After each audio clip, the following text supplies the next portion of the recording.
días, queridos televidentes. Bienvenidos a nuestra sección de noticias del día de hoy. En nuestra sección económica hablaremos de un tema muy interesante. Hablaremos de decisiones de la Corte Constitucional que tienen incidencia en el sector económico. Para esto tendremos a Geraldine Márquez explicándonos acerca de este tema. Espero estén muy pendientes y despejen sus dudas.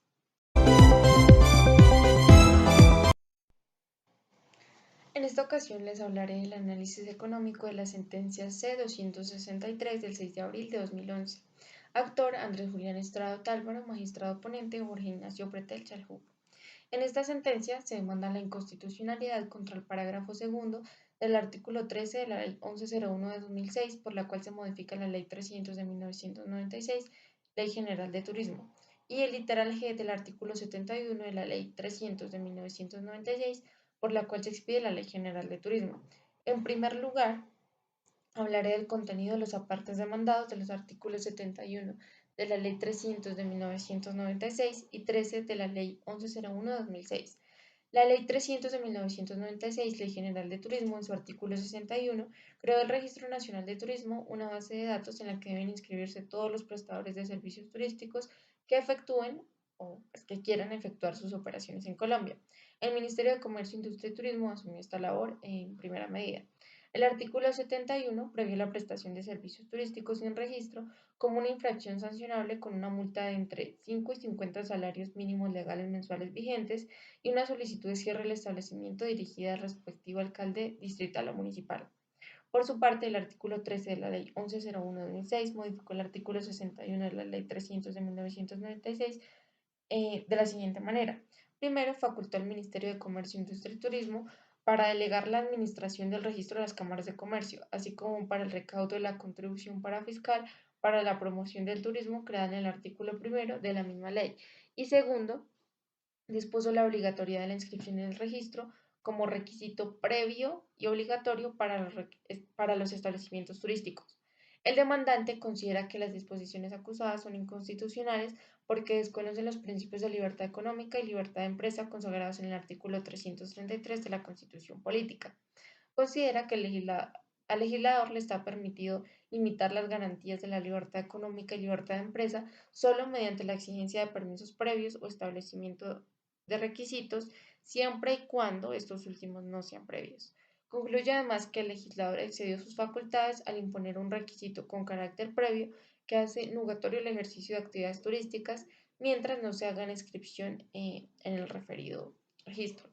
Forma de limitación que, como se menciona, no es constitucionalmente idónea para impedir el ejercicio de una actividad económica, pues como se dijo, esto solo es posible a través de la exigencia de permisos previos, pero esta no fue la forma de limitación utilizada por el legislador, que habiendo podido imponer, optó por establecer esta limitante como requisito, motivo por el cual no es viable su exigencia previa para el desempeño de la actividad económica.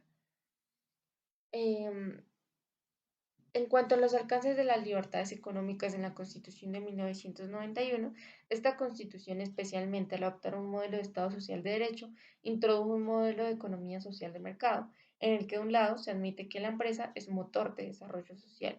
Por esta vía se reconoce la importancia de una economía de mercado y de la promoción de la actividad empresarial, pero por otro, se asigna al Estado no solo la facultad, sino la obligación de intervenir en la economía con el fin de remediar las fallas de mercado y promover el desarrollo económico y social. Uno de los elementos más importantes de este modelo es el reconocimiento de libertades económicas en cabeza de los individuos. Para garantizar la libre competencia, el Estado es entonces responsable de eliminar las barreras de acceso al mercado y censurar prácticas restrictivas de competencia, abusos de posición dominante o creación de monopolios, etc.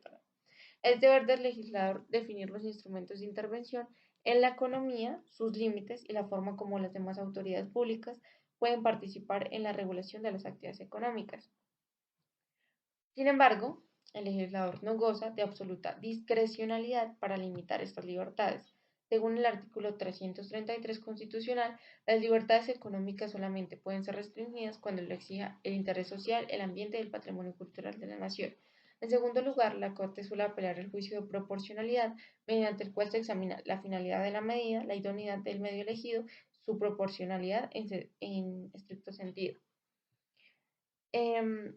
Por lo tanto, los permisos previos y los requisitos como límites de la libertad de empresa es uno de los instrumentos de los que dispone el Estado para intervenir en la economía.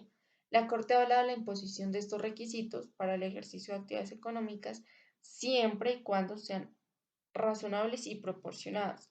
La sala encuentra que la interpretación que hace el demandante no se ajusta al texto constitucional y, por lo tanto, el cargo formulado no está llamado a prosperar. Decide declarar exequibles las disposiciones demandadas.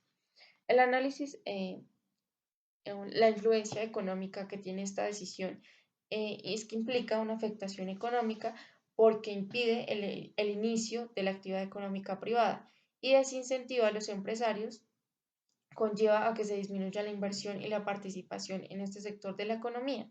Esta norma tiene un excesivo alcance y restricción que genera efectos económicos negativos, pues dilata y encarece los proyectos del sector turístico, que es un potente influyente en la economía y además es un sector que genera una gran inversión y empleo, aspecto que también se ve afectado.